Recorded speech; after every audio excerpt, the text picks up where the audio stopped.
வணக்கம் கடகராசி அன்பர்களே. இன்றைய தின பலன்களை பார்ப்போம். இன்றைய தினம் உங்களுக்கு கலவையான பலன்கள் தான் காத்திருக்கு. உங்க ராசிநாதன் சந்திரன் 6ஆம் வீட்ல சஞ்சரிக்கிறதால எதிர்ப்புகளை சமாளிக்கும் ஆற்றல் நல்லா கிடைக்கும்.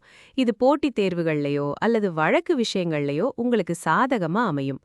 தொழில் ஸ்தானமான 10ஆம் வீட்டுல சூரியன் நல்லா வலுவா இருக்கிறதால உங்க உழைப்புக்கு அங்கீகாரம் கிடைக்கும்.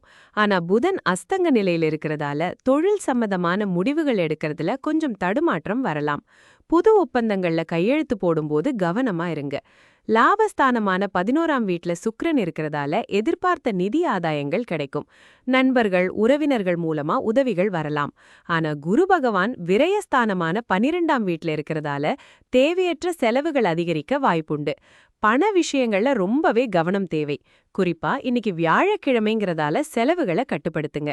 9ஆம் வீட்ல செவ்வாய் சனி இணைஞ்சிருக்கிறதுனால தந்தை வழி உறவுகள்லயும் அதிர்ஷ்ட விஷயங்கள்லயும் சில தடைகள் வரலாம். பயணங்கள்ல கூடுதல் எச்சரிக்கை தேவை. திடீர் செலவுகள் அல்லது குடும்பத்துல சின்ன அலைச்சல்களுக்கும் வாய்ப்பு இருக்கு. கடகராசி அன்பர்களுக்கு இன்றைய தினத்துக்கு நான் கொடுக்கிற மதிப்பெண் 5ல 3ங்க. பரிகாரமா ஓம் பிரம் பிருஹஸ்பதியே நமஹன்னு குரு மந்திரத்தை 108 முறை ஜெபிக்கலாம். வியாழக்கிழமைங்கிறதால தக்ஷணாமூர்த்தி கோவில் அல்லது பெருமாள் கோவிலுக்கு போய் வழிபடுங்க. ஏழை எளியவர்களுக்கு அல்லது கல்வி நிறுவனங்களுக்கு உங்களால முடிஞ்ச உதவியை செய்யறது ரொம்ப நல்லது. கவனத்தோட செயல்பட்டு சிறப்பான நாளா மாத்துங்க. வாழ்த்துக்கள்.